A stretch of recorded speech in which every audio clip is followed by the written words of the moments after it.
지난주 이어서 요한복음 두 번째 시간입니다. 예수님이 이 땅에 세상을 비추는 참 빛으로 오셨는데 사람들이 그를 알아보지 못했다. 그러나 그 중에서 예수님을 영접하는 자, 곧 그 이름을 믿는 자들에게 하나님의 자녀가 되는 놀라운 권세를 주셨다라고 말하고 있습니다. 그리고 말씀이 육신이 되어 이 땅에 오셨는데 그 예수님의 영광이 얼마나 크고 놀라운지 독생자의 영광이요 은혜와 진리가 충만했다라고 오늘 말하고 있습니다. 앞서 요한이 얘기했던 거, 오늘 서론이에요. 두 번째 시간인데 지난주 이번 주까지가 요한복음 서론입니다. 예수 그리스도께서 태초부터 어떻게 계셨죠? 말씀으로, 로고스라는 의미에 대해서 간단하게 설명을 드렸죠. 말씀으로 계셨고 성부, 성자, 성령이 삼위 하나님이 교제하셨고, 그리고 예수님이 온 땅을 창조하셨다. 그렇게 선포하면서 요한복음 1장을 시작을 했습니다. 그리고 그분은 생명의 근원이 되시고 어두운 세상을 비추기 위해 이 땅에 빛으로 오셨는데 어둠이 깨닫지 못했다. 오늘은 빛으로 오신 예수 그리스도에 대한 사람들의 반응입니다. 그분이 온 세상을 비추기 위해서 이 땅에 오셨는데 과연 사람들은 그 빛에 어떻게 반응했는가? 첫 번째로 이렇게 말하고 있습니다. 9절에 참빛 곧 세상에 와서 각 사람에게 비추는 빛이 있었나니. 예수님이 뭐라고 표현하고 있죠? 참빛으로 표현하고 있습니다. 참빛. 자, 그러면 그 전에는 빛이 있었을까요?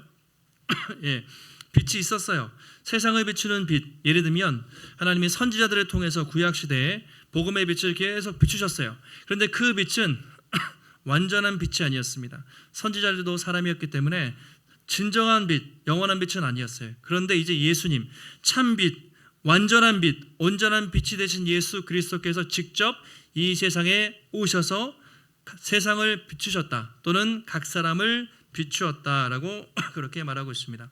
근데 문제는 뭐였냐면 진짜 빛이 세상에 왔는데 사람들이 그 빛을 깨닫지 못했던 것이죠. 10절과 11절에 이렇게 말하고 있습니다. 같이 한번 읽어보시겠습니다. 그가 세상에 계셨으며 세상은 그로 말미암아 지은 바 되었으되 세상이 그를 알지 못하였고 자기 땅에 오매 자기 백성이 영접하지 아니하였으나.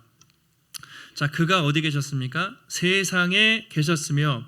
자, 세상이라는 말 성경 가지고 계신 분들은 요한복음을 이제 저희가 계속 갈 거니까 가능하면 성경책으로 아니면 핸드폰을 하시더라도 메모가 가능한데 하시면 좋아요.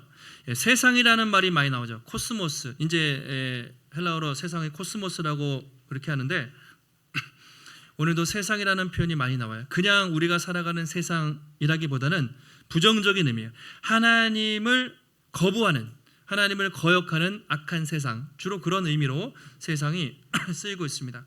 예수님이 세상에 계셨다. 무슨 말일까요? 태초부터 계셨던 그분이 세상에 내려오신 거예요. 잠시 몇 년 동안? 33년 동안 이 세상에 계셨죠. 그때를 말합니다. 세상에 오셨는데 세상은 그로 말미암아 지으신 바 되었지만 세상이 그를 알지 못했어요. 태초부터 계셨던 하나님의 영원하신 아들이 잠깐 이 땅에 내려오셨는데 사람들이 그분을 알지 못했다는 것이죠. 자기가 자기 땅에 오매 자기 백성이 영접하지 않았다. 이게 비극이에요. 자기 땅. 왜 자기 땅입니까? 예수님이 온 우주 만물을 창조하셨다고 말하고 있죠. 특별히 예수님이 어디로 오셨습니까? 이스라엘, 팔레스타인, 아브라함과 이삭과 야곱의 하나님이잖아요. 자기 땅에 오신 거예요. 자기 백성에게 왔는데 그 자기 백성들이, 자기 땅의 백성들이 예수님을 알아보지 않았습니다. 환영하지 않았어요. 그를 핍박하고 심지어 예수님을 죽이게 된 것이죠. 예를 들면 이렇게 설명을 할 수가 있겠습니다. 어떤 사람이 정원도 있고 마당, 테라스가 있는 아주 좋은 정말 기가 막힌 전원주택이 있어요. 친구가 외국에 갔어요. 그러면서 공짜로 한 3년 정도 그 집에 살라고 그렇게 한 거예요. 얼마나 좋겠어요. 그 좋은 집에 내가 이제 몇 년 동안 살게 된 건데 너무 잘 사는데 이제 그 친구가 외국 생활을 마치고 돌아온 거예요. 그럼 어떻게 해요? 친구가 비워줘야 되잖아요. 비우고 나가야 되는데 나가기를 거부하는 거예요. 그리고 심지어 집 문서, 등기죠. 등기부등본을 위조해가지고 자기 이름으로 바꿔버린 거예요. 예를 들면 그러면 그 친구가 와가지고 어떻겠어요? 이 원수 같은 배은망덕한 친구를 쫓아내거나 고소를 해야 될 거 아니에요. 그렇죠? 실제로는 그런 일이 없겠지만 그런 친구가 있다면 정말 아주 나쁜 사람이죠. 마찬가지입니다. 인간들이 하나님에게 했던 배신이 바로 그런 것이라는 거죠. 하나님이 인간을 창조하시고 에덴 동산에서 모든 것을 다스릴 수 있는 권세를 주셨습니다. 하나님의 형상을 닮은 인간을 창조하시고 그걸 대리 통치자라고 그래요. 인간에게 모든 권세와 권한을 다 주셨어요. 세상 모든 것을 다 누려도 된다. 단 하나, 건들지 말아야 될 것이 무엇이죠? 선악과. 그것을 먹으면 정령 죽으리라. 이건 나무가 아니잖아요. 상징인데 하나님과 창조주 하나님과 피조물을 가르는 경계선이에요. 이건 절대로 넘어서는 안 되는 선이었습니다. 근데 아담과 하와가 결국 그 선을 넘고 그것을 따먹은 것이죠. 즉 그것은 하나님의 통치를 거부하는, 이 세상이 하나님의 것인데 하나님 내 거예요. 내가 주인이니까 당신 간섭하지 마세요 라고 하나님께 반역한 행위가 선악과를 따먹은 행동이었죠. 아까 그 예를 들자면 세입자가 나가야 되는데 집주인을 쫓아버리고 자기가 그 집에 앉은 것, 이게 선악과를 따먹은 행위였습니다. 이게 엄청난 반역이었죠. 그렇게 사람들은 하나님께 반역하고 그 배신과 타락의 역사가 구약시대 내내 계속되어 왔어요. 신약시대 하나님의 방법은 인간을 사랑하셔서 성자 아들 예수님을 보내신 거예요. 그러면 사람들이 이렇게 예수님을 영접할 것이라고 기대하셨는데 사람들은 어땠습니까? 빛으로 오신 성자 예수님마저 거부한 것이죠. 그래서 자기가 만든 땅에 자기 백성들, 이스라엘 백성들에게 오셨지만 사람들에게 환영받기는커녕 온갖 비난과 공격과 조롱을 받으시고 심지어 십자가에 못 박아 죽이는 악랄한 짓을 인간들이 했다는 것이죠. 다른 복음서에 보면 악한 농부의 비유라는 게 있어요. 포도원 주인이 있습니다. 소작농들에게 포도원을 맡기고 외국에 잠깐 갔어요. 몇 년 지나서 추수할 때가 됐네요. 이제 종들을 보냈습니다. 돈을 가져오라고. 주인이 종들을 보냈는데 이 농부들이, 악한 농부들이 어떻게 합니까? 때리죠. 돈을 안 줘요. 다음에 또 종을 보내요. 어떻게 합니까? 이번엔 죽여버렸습니다. 주인이 아들을 보내면 잘 대해주겠지. 근데 이 악한 농부들이 어떻게 생각했습니까? 아들 죽이면 우리가 상속받고 이 포도원을 통째로 먹자. 그래서 아들을 죽이잖아요. 주인의 아들을 죽여버리고 자기들이 포도원을 차지합니다. 그때 농부가 뭐라고 합니까? 이 악한 농부들을 멸하고 다른 사람들에게, 농부들에게 포도원을 주겠다. 이제 그 비유를 하시죠. 이게 이제 예수님을 거부하고 십자가에 못 박은 인간들의 행동을 이 악한 포도원 농부의 비유를 통해서 예수님이 보여주신 거죠. 그러니까 참 이제 인간들이 악해요. 그런데 놀라운 반전이 있습니다. 많은 사람들이 예수님을 거부했지만 그 중에 영접하는 자들에게 놀라운 권세를 주세요. 그것이 12절 이렇게 말하고 있죠. 같이 한번 우리 12절 말씀을 함께 읽겠습니다.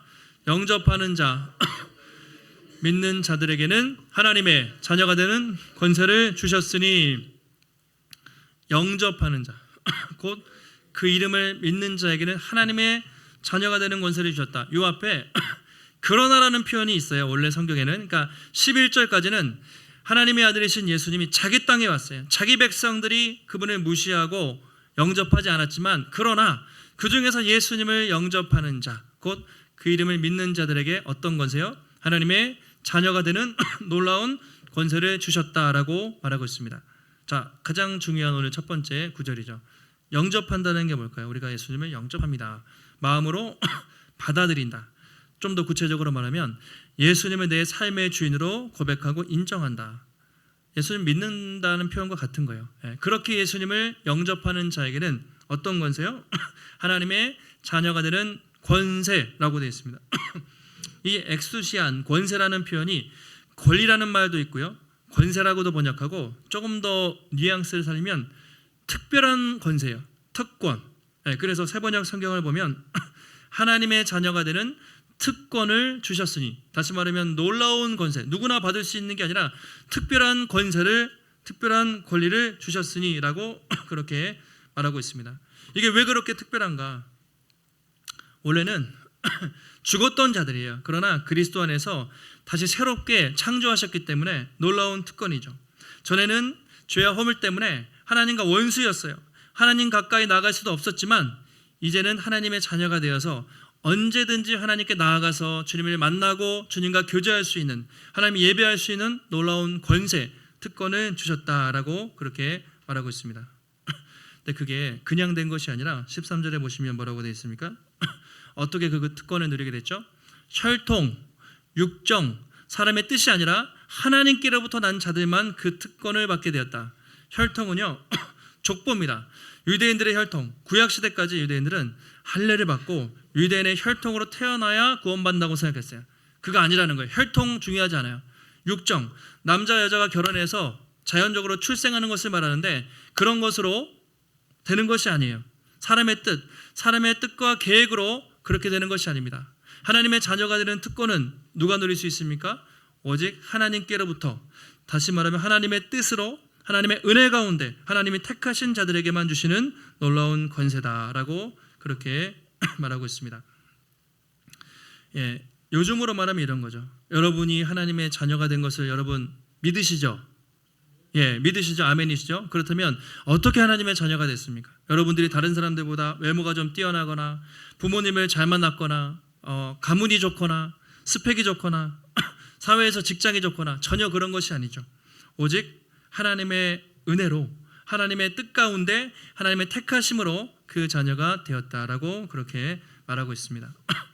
근데 문제는 뭐냐면 오늘날 많은 사람들이 하나님의 자녀가 되었다, 하나님의 구원을 받았다, 값없이 구원을 받았어요. 이 공짜로 받다고 생각해서 그 자녀됨의 특권, 그 은혜를 많이 누리지 못하고 산다는 것이죠. 요즘에 다 가보면 교회가 어려워요, 전도가 안 돼요, 교회 부흥이 안 돼요. 교회가 다 어려운 건 사실인데 왜 그럴까?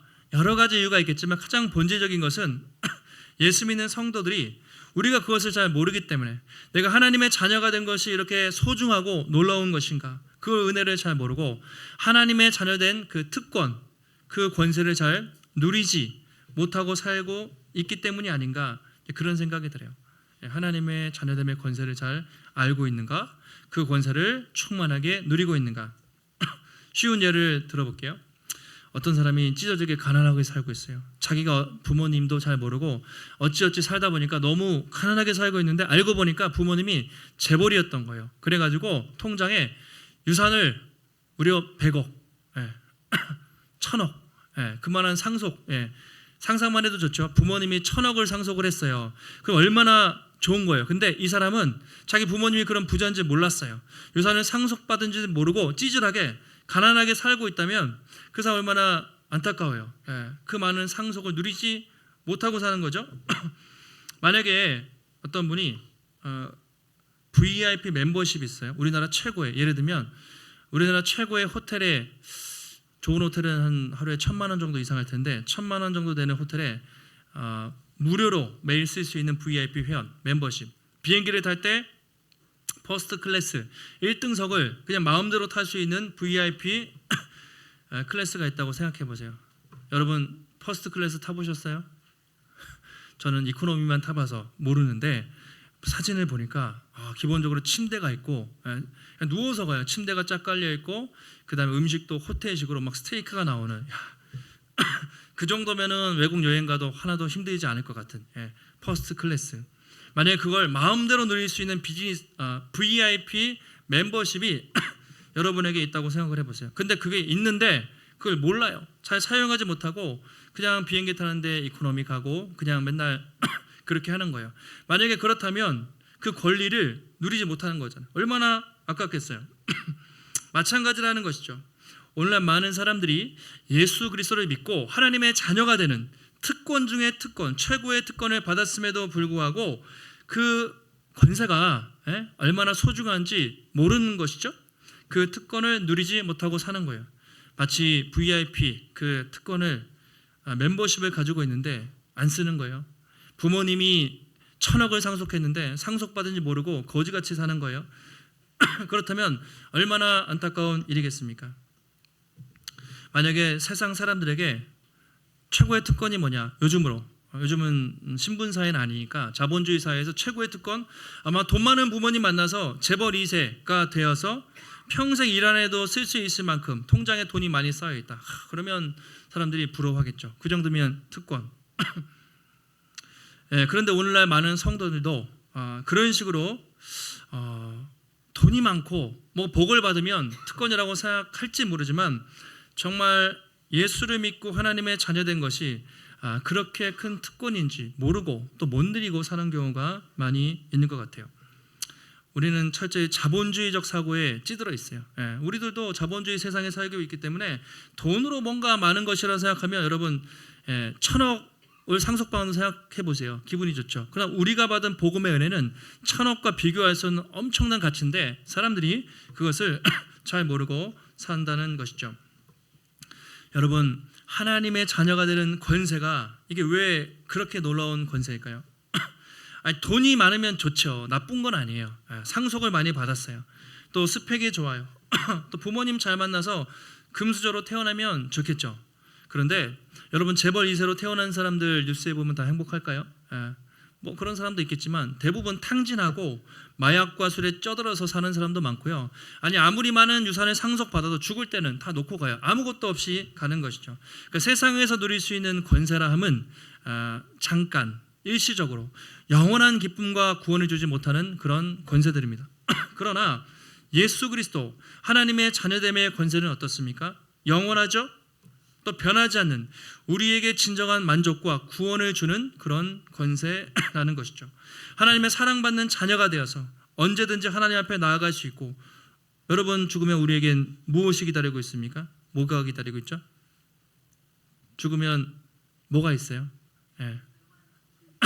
영원한 천국을 상속받는다고 되어 있어요. 기업이라고 표현하는데 1,000억 1조랑 상관없는 비교가 되지 않는 엄청난 영광스러운 천국의 유업이 우리에게 있다. 자녀됨은 그런 거예요. 이미 그것을 상속받을 예정인데 우리가 그것을 잘 누리지 못하고 세상에서 살아갈 때가 참 많이 있다라는 것이죠. 여러분 어떻습니까? 정말 그 은혜에 감사하며 또 그 권세를 충분히 누리고 살고 있습니까? 아니면 예수 믿는데 우리가 늘 세상 사람들 오히려 부러워하고 찌질하게 혹시 그렇게 살고 있지는 않은가? 성경은 여러분 그 권세가 어떻게 주어졌냐? 우리의 노력과 우리의 행위와 어떤 것이 아니라 모든 것이 하나님의 은혜요 선물이라고 말해요. 우리의 어떤 자격과 조건으로 나온 것이 아니라 하나님의 철저한 선물이다. 우리가 태어나기 전부터 창세 전에 그리스도 안에서 우리를 택하시고 하나님의 자녀가 되는 선물을 주셨다라고 분명히 성경은 말하고 있습니다. 에베소서 2장 8절 이하의 말씀, 여러분 잘 아시고 암송하시는 구절이죠. 같이 한번 앞에 보시고 한번 읽겠습니다. 너희는 그 은혜에 의하여 믿음으로 말미암아 구원을 받았으니 이것은 너희에게서 난 것이 아니요 하나님의 선물이라. 9절 행위에서 난 것이 아니니 이는 누구든지 자랑하지 못하게 함이라. 아멘. 우리 어떻게 구원받았습니까? 그 은혜에 의하여. 8절 다시 한번 보시면 믿음으로 말미암아 구원을 받았어요. 이게 그래서 우리가 믿음으로 말미암아, 그래서 내가 믿어서 구원받았구나 그런 뜻이 아니죠. 믿음도 누가 주셨다는 겁니까? 하나님이 주신 것이죠. 우리는 은혜로 구원받은 거예요. 그냥 아무것도 한 것 없이. 믿음은 그냥 주님을 받아들인 수단에 불과하고 태초에 그가 택하셨기 때문에 우리에게 선물로 구원을 주셨기 때문에 우리에게 믿음이 생긴 거예요. 그래서 우리는 믿음으로 구원받았다는 표현보다 은혜로 그냥 구원받은 거예요. 하나님의 주권적인 은혜로 선물로 구원받았다. 우리의 행위가 아니에요. 그래서 우리는 절대로 1%도 자랑할 수가 없다. 우리가 세상 밖에 있는 사람들보다 뭔가 나아서 어떤 자격과 조건이 있어서가 아니라 순전히 그의 은혜요 그의 택하심이요 그의 선물로 구원을 받았다. 오늘도 우리에게 여러분 이 놀라운 은혜와 구원을 베풀어 주신 하나님의 사랑을 기억하며 하나님의 자녀됨의 권세를 혹시 잘 누리지 못한다면 그것이 얼마나 풍성한 것인지 다시 한번 깨닫고 날마다 아버지 앞에 나아가서 또 하나님과 친밀한 관계를 누리며 또 주님과 동행하며 살아가는 우리 귀한 성도님들이 되시기를 예수님의 이름으로 축원합니다. 두 번째로 요한은 이제 말씀이 육신이 되어 오셨다. 이걸 이제 성육신이라고 말하죠. 예수님이 인간의 몸을 입고 이 땅에 오신 것이 어떤 의미가 있는지 14절에서 이렇게 말하고 있습니다. 같이 한번 우리 14절 읽겠습니다. 말씀이 육신이 되어 우리 가운데 거하심에 우리가 그의 영광을 보니 아버지의 독생자의 영광이요 은혜와 진리가 충만하더라. 아멘. 이것도 너무너무 중요한 말씀이죠. 말씀이 육신이 되어 우리 가운데 거하셨다. 이 표현은요, 오늘 본문뿐 아니라 요한복음 전체, 아니 성경 전체에서 가장 핵심 구절 중에 하나예요.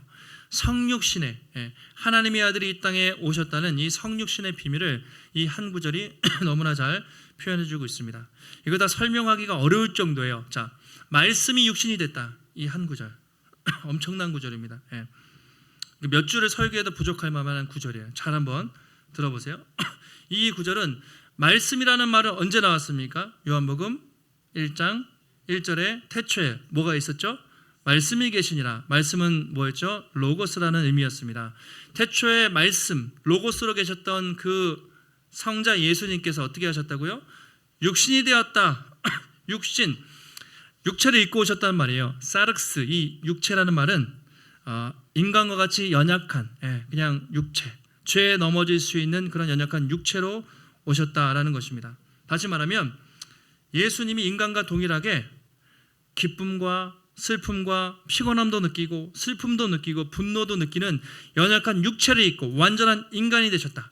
태초부터 계셨던 영원하신 하나님의 아들이 인간과 동일한 그런 육체를 입고 완전한 인간이 되어 오셨다. 이것이 말씀이 육신이 되어 아주 놀라운 비밀입니다.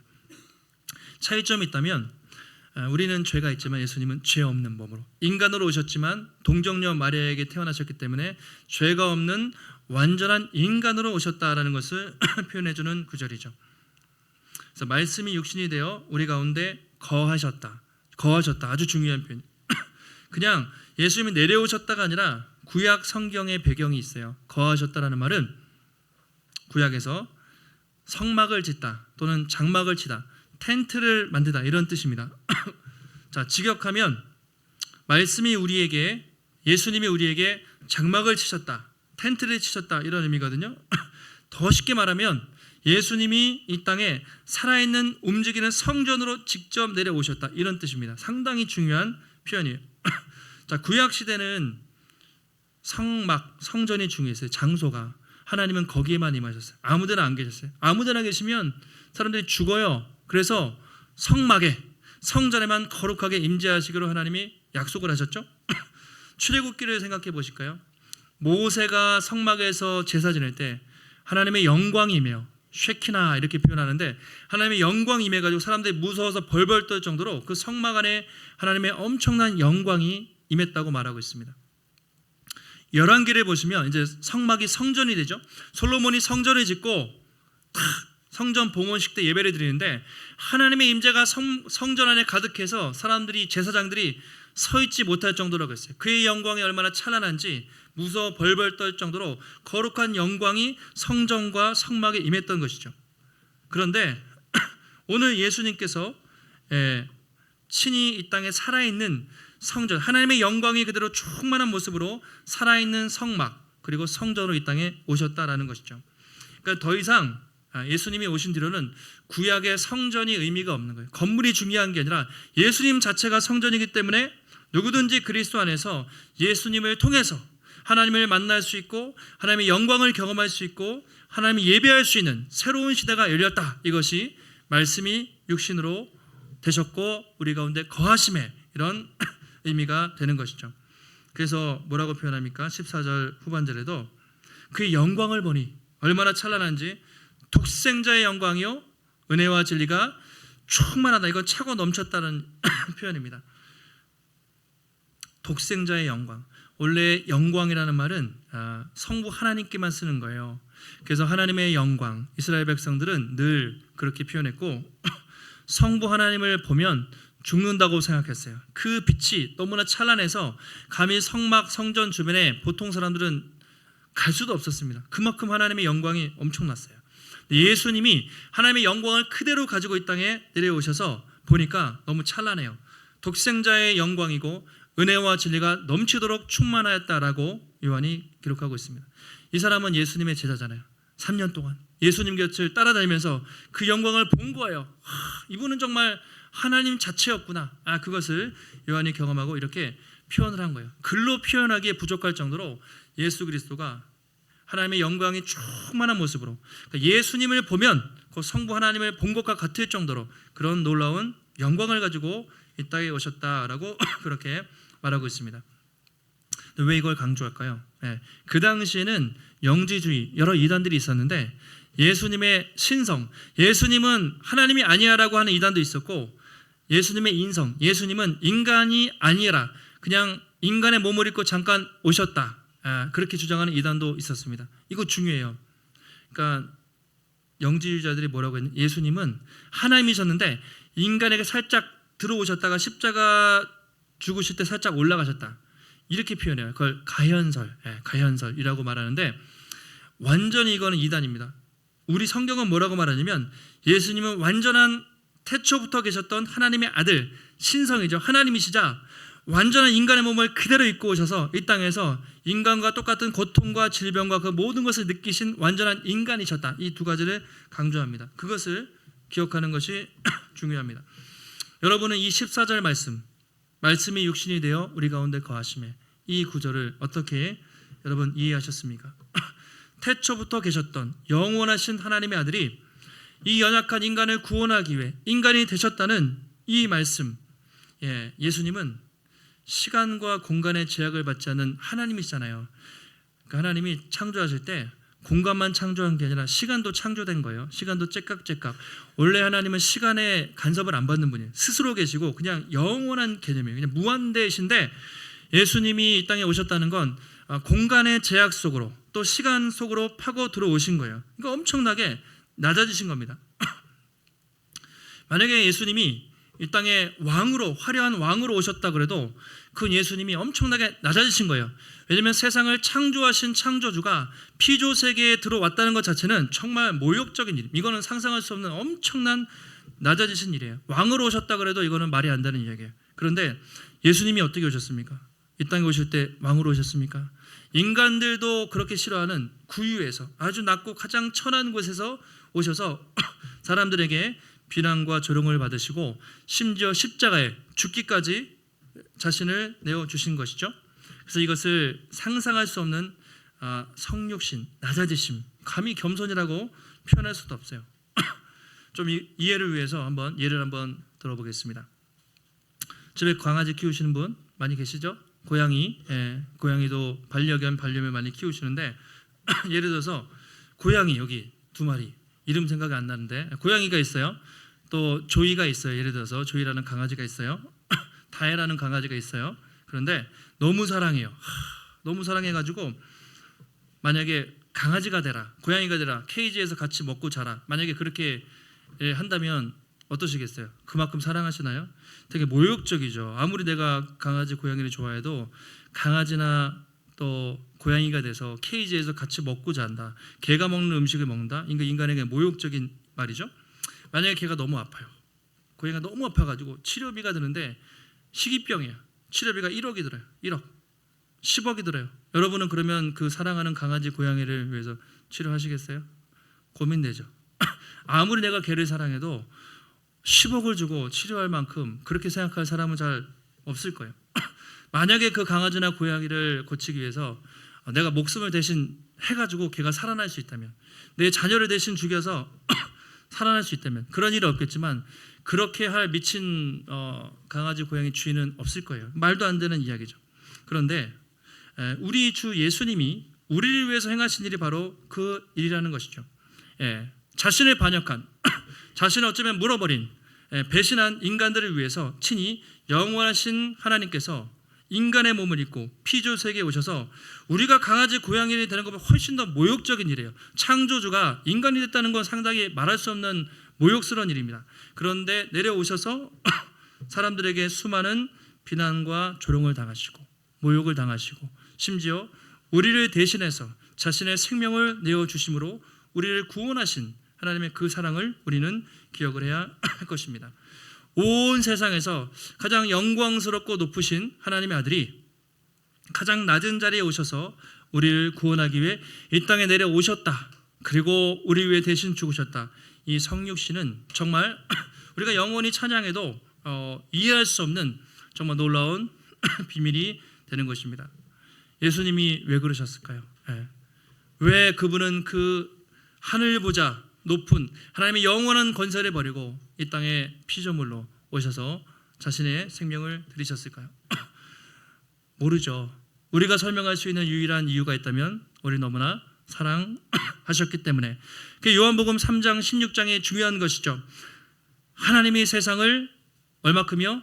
이처럼 정말 이 비교할 수 없을 만큼 정말 자신의 생명만큼이나 사랑하셔서 하나님이 여러분을, 하나님이 우리를 이처럼 사랑하사 독생자를 주셨으니 이는 저를 믿는 자마다 멸망하지 않고 영생을 주시기 위해서 그 일을 행하셨다라고 성경은 말하고 있습니다. 사랑으로밖에는 우리가 표현할 수가 없는 것이죠. 그래서 우리 이 말씀을 들을 때 그렇구나, 절대로 그렇게 넘어가서는 안 돼요. 이 한 구절은 우리가 평생 묵상해도 다 이해는 못하겠지만 날마다 생각해야 돼요. 그분의 낮아지심과 그분의 희생이 얼마나 큰지 우리는 기억하고 날마다 찬양하고 감사해야 하는 것이죠. 여러분, 우리 주 예수님은 이 어두운 세상을 밝히기 위해서 이 땅에 오셨고 수많은 사람들 중에서 값없이 은혜로 우리를 택하셨습니다. 하나님의 자녀가 되는 놀라운 권세를 주셨습니다. 날마다 그 은혜와 사랑을 기억하며 자녀됨의 권세, 그리고 우리의 영원한 천국 상속 또 예언되어 있다는 것을 예정되어 있다는 것을 기억하며 날마다 그 자녀됨의 특권을 누리고 또 주님과 동행하며 영적으로 세상 어떤 사람보다 부유하게 부자로 살아가시는 우리 성도님들 되시기를 바랍니다. 또 주변에 아직도 눈이 띄지 않아서 빛이 왔지만 그 빛을 깨닫지 못하고 어두움 속에 주님을 모르고 살아가는 많은 사람들이 우리 주변에 있습니다.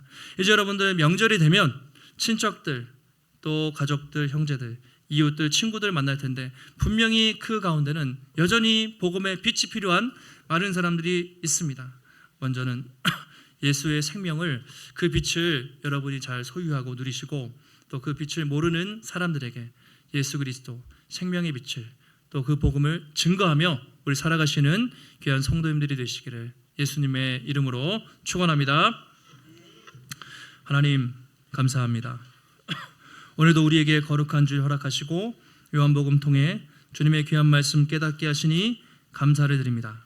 세상 사람들은 주님을 영접하지 않았지만 영접하는 자, 곧 그 이름을 믿는 자들에게는 하나님의 자녀가 되는 놀라운 권세, 특권을 주셨다고 말합니다. 하나님 값없이 받은 이 은혜를 우리가 은혜에 감사하며 날마다 자녀됨의 권세를 누리며 주와 동행하며 빛 가운데 거하는 삶을 살아갈 수 있도록 하나님 붙잡아 주시옵소서. 더 이상 세상 사람들을 부러워하지 않고 우리가 받은 이 은혜와 권세가 얼마나 놀라운 것인지 기억하며 그 권세를 또 그 빛을 증거하며 살게 하시고 우리 위해 낮아지신 또 하나님 심지어 십자가에 죽으신 그 사랑을 기억하며 지금도 눈이 가리워서 이 빛을 모르는 사람들에게, 이 복음을 모르는 사람들에게 날마다 생명의 빛을 증거하며 살아가는 우리 모두가 되게 하여 주시옵소서. 하나님, 오늘도 주의 전에 나올 때 우리 마음과 정성을 다해 귀한 예물 드렸습니다. 하나님, 드린 모든 손길을 축복하시고 기억하시되 우리 인생의 모든 것이 하나님의 것입니다. 주님의 것을 인정하며 먼저 그의 나라와 의를 구하며 살아갈 때 우리에게 모든 것을 채우시고 부족함 없이 날마다 채우시고 공급해 주시는 하나님의 놀라운 선한 손길을 날마다 경험할 수 있도록 하나님 붙잡아 주시옵소서. 명절에 오고 가는 모든 발걸음들 안전케 하시고 가는 곳마다 예수의 복음을 증거하며 주께 영광 돌리는 삶 살아갈 수 있도록 하나님 인도하시기를 간구하오며 존귀하신 예수님의 이름으로 기도하옵나이다. 아멘.